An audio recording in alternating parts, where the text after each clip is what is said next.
Good evening. Tonight we're gonna look at a game that really pushes the limits for how aggressive and how tactical and even surprising you can be in a chess game. We're gonna use a beautiful chess game by the Swedish Grandmaster Jonny Hector to illustrate this. Jonny Hector has the white pieces against the Danish player Mikkel Antonsen. E4, nothing surprising so far. E5, knight f3, knight c6, bishop to c4, and bishop to c5. This right here is what we call the Italian opening. And white has several options now, one of them being c3 in order to prepare the d4 push. Another move could be d3 or even just castling kingside. But there is a very interesting gambit that can be played in this position, and this is of course the line that Jonny Hector chose. It is the Evans Gambit, b4. Now, why would white sacrifice a perfectly good pawn? Well, it's all going to become very clear in this game. The first idea is of course to lure a black piece to b4, and Mikkel Antonsen captured with the bishop. This means that white now can play c3 with a tempo on this piece, and the black bishop is forced to move for the third time in the game. Now there is another point with this b4 move, but we're gonna get to that a little bit later. It is maybe the best point in the move. But here it is once again white to move, and white uses this pawn on c3 to launch in the center with d4. Now black can of course capture this pawn, but then the queen would come to b3 with an attack on the weak f7 pawn.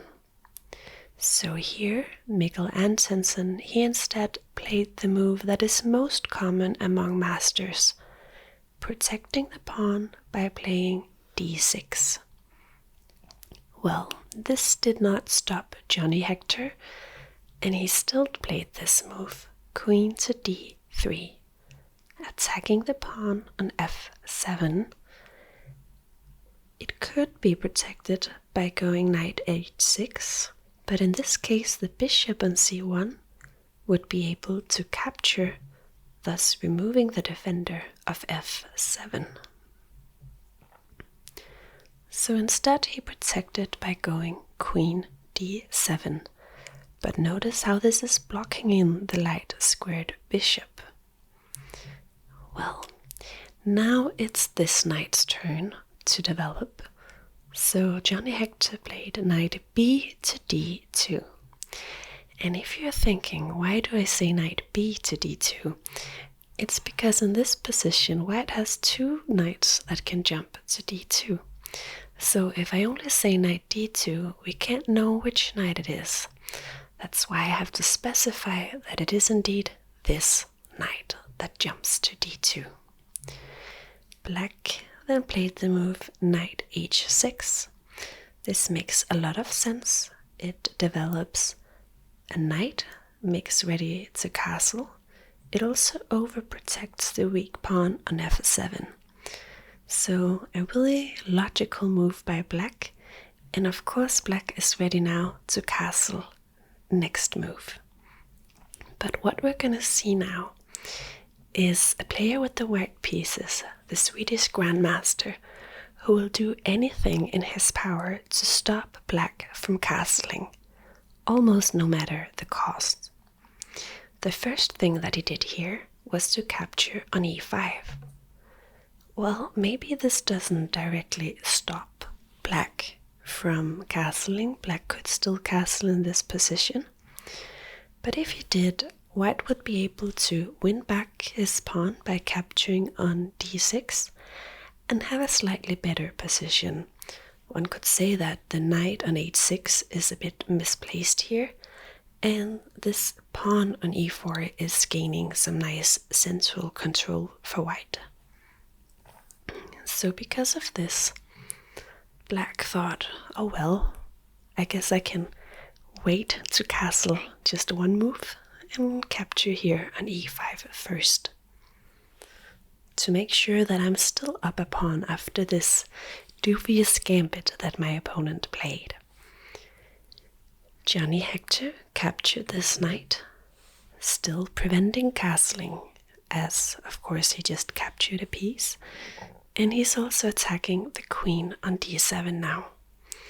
Okay, no problem, thought black, I can capture this knight, and now I'm still up a pawn and I'm ready to castle the very next move. But now we're gonna see one of the beautiful points in the weird b4 move that we saw early in the game. This bishop, maybe you thought, oh, it's blocked, it cannot develop. But it can, and it has a very lovely square on a3. The reason why it's so good here in a3 is that it is threatening f8. This means that the black king cannot castle, because you're not allowed to castle over a square that is attacked. So black needed to come up with something else in this position, and he played the move pawn to c6, looking to play b5 and attack some of these white pieces. Now Jonny Hector, maybe he was trying to be a little bit provocative, because he said, okay, you cannot castle, but I can castle, and he did. Oh, but not this way. He castled queenside instead. Maybe you think this looks a little bit risky, as the pawns in front of the white king are not so together and nice as they are over here. But just take a look at the rook here on d1 and tell me that this isn't a wonderful rook eyeing the black queen on d7. Antonsen pushed b5, attacking this bishop, and surely Jonny Hector would protect this bishop, maybe by playing it back somewhere here. But no, this is not how Jonny Hector plays chess. Jonny Hector is all about moving his pieces forward, and this is exactly what he did. Knight f3, with a discovered attack on the black queen. So Mikkel Antonsen was forced to move this queen. But there is one line we should take a look at, because is it not possible for black to capture on c4? Temporarily sacrificing the queen on d7, but winning it back the very next move. This is possible, but it's not good for black, because of this wonderful, wonderful bishop on a3. Here white would be able to give a check on e7 with the rook, being protected by the bishop, and black is in trouble no matter what way he castles. Sorry, not castle, that is of course not optional, but no matter what way he moves the king. If he goes to d8, then we see the other rook will join with a check, and this will lead to, if not checkmate, then at least material losses for black. And I do also think that eventually this king will be in a whole lot of trouble. Maybe this knight can even join the attack this way. After this rook check, black could of course try to go to f8 instead, but then the white rook would be able to go over here, capturing on a7 with a discovered attack from the bishop. And on the next move, white would be able to pick up the rook and being up a whole lot in material. So let's go back. So this is why the bishop on c4 cannot be captured, and Antonsen instead moved his queen out of the dangerous d file. Now, that was a nice little intermezzo, this knight f3 move, but now isn't it time to save the bishop on c4? According to Jonny Hector, it is not, and he played a very wonderful move here, a move that is so romantic that I almost question if he was maybe born in the wrong era.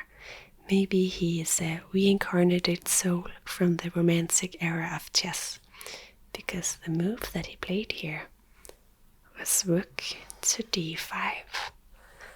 What a move! Not only leaving the bishop on c4 unprotected, or at least up for grabs, but sacrificing yet another piece. But let's take a look at why none of these pieces are really as free as they look like. Let's first look at this capture. Can't black just capture and win a whole rook?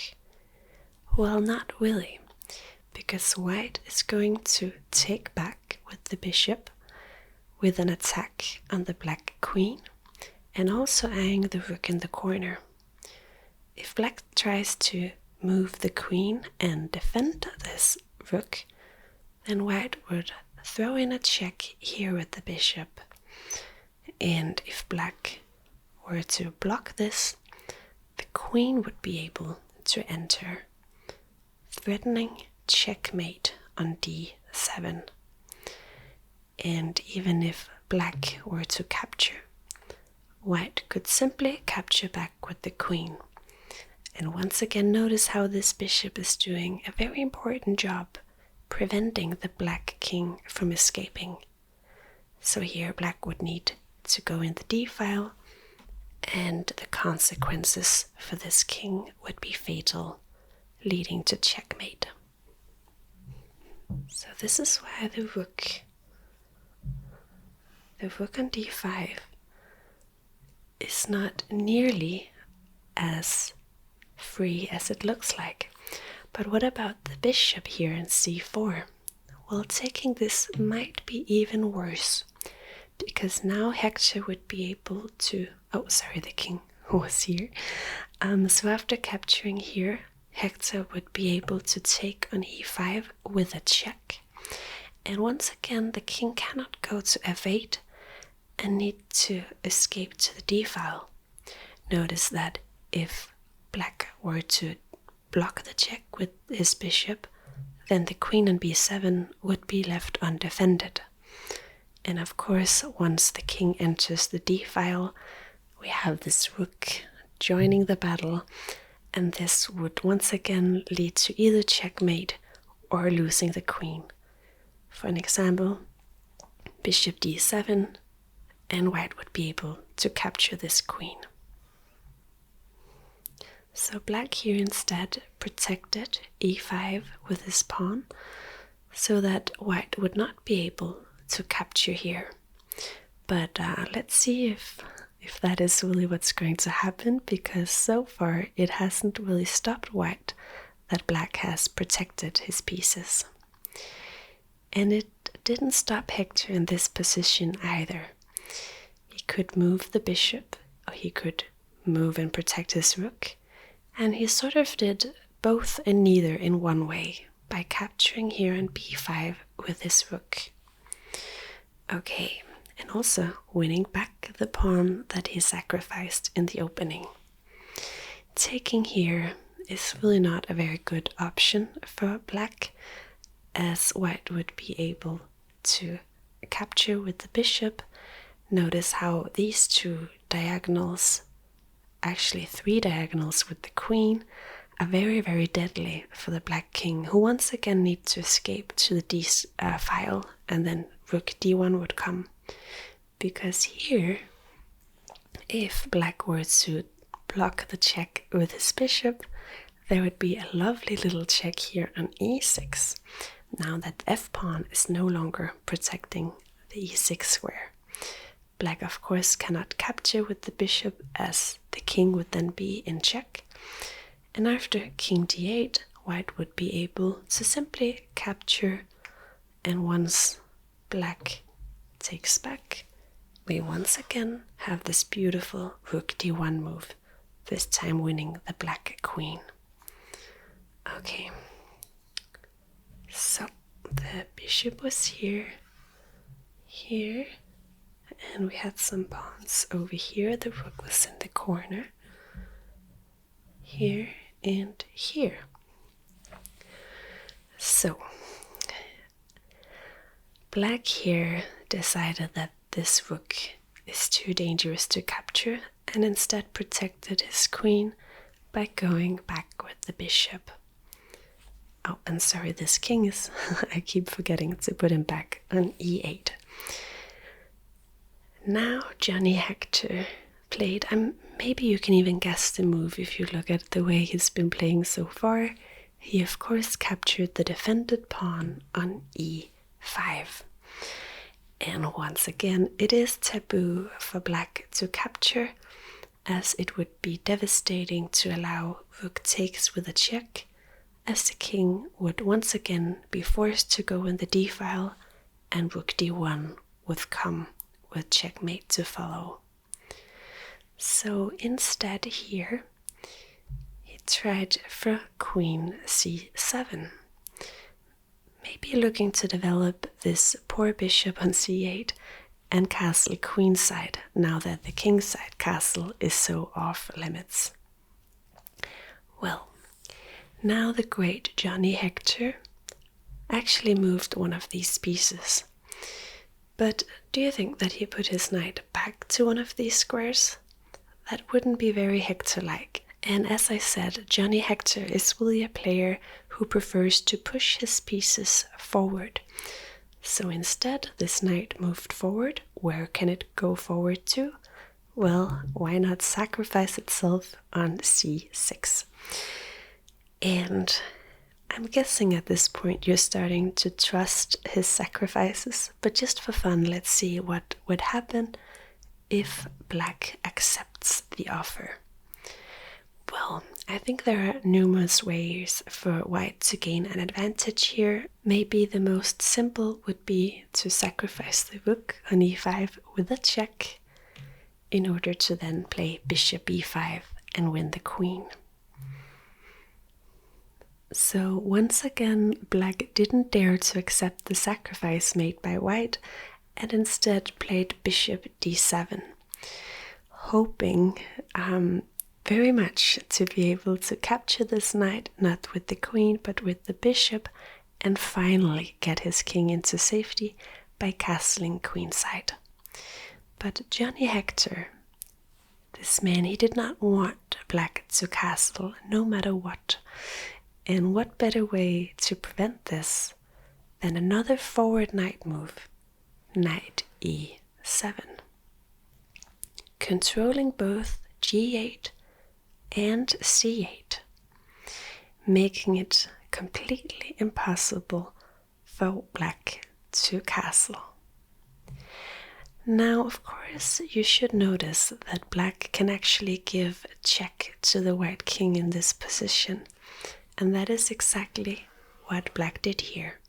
Queen f4 with a check on the white king. This check, however, is completely harmless, and white simply moved his king to b1.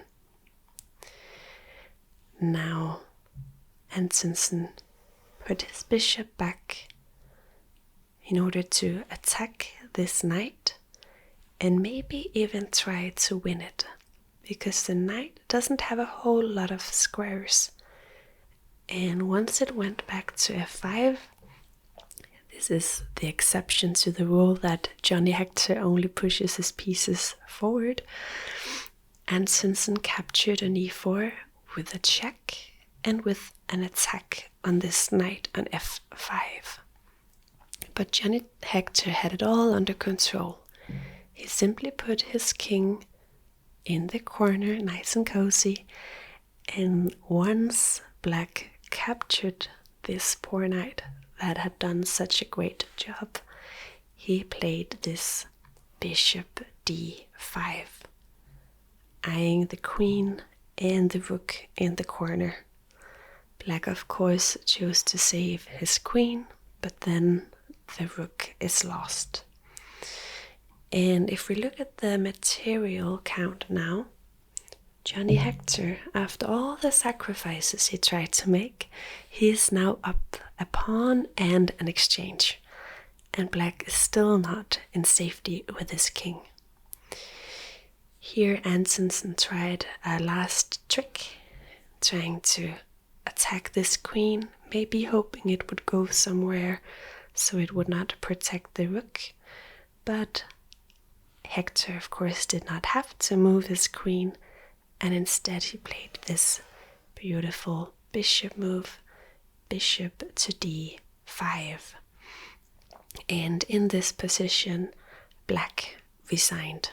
He could have played on a little bit, but something like this, and maybe queen captures, is really quite hopeless for Black, as he is down in material.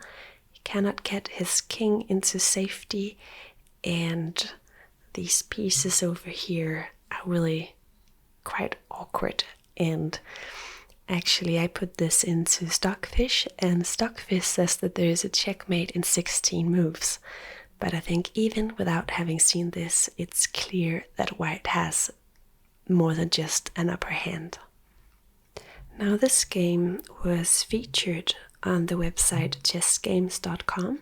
It was featured as Game of the Day, and it had the title, "Here's Jonny." Let me know if you get that reference. I did, and I thought it was quite clever. But I hope that you enjoyed this game. And if you're going to bed, I wish you a very good night's sleep. If you're going on with your day, I hope you have a wonderful day. Maybe even get time to play a little bit of chess. Maybe then you might feel inspired by the great Jonny Hector. But a fair warning, I cannot be held responsible for any pieces you might sacrifice after watching this game. Bye.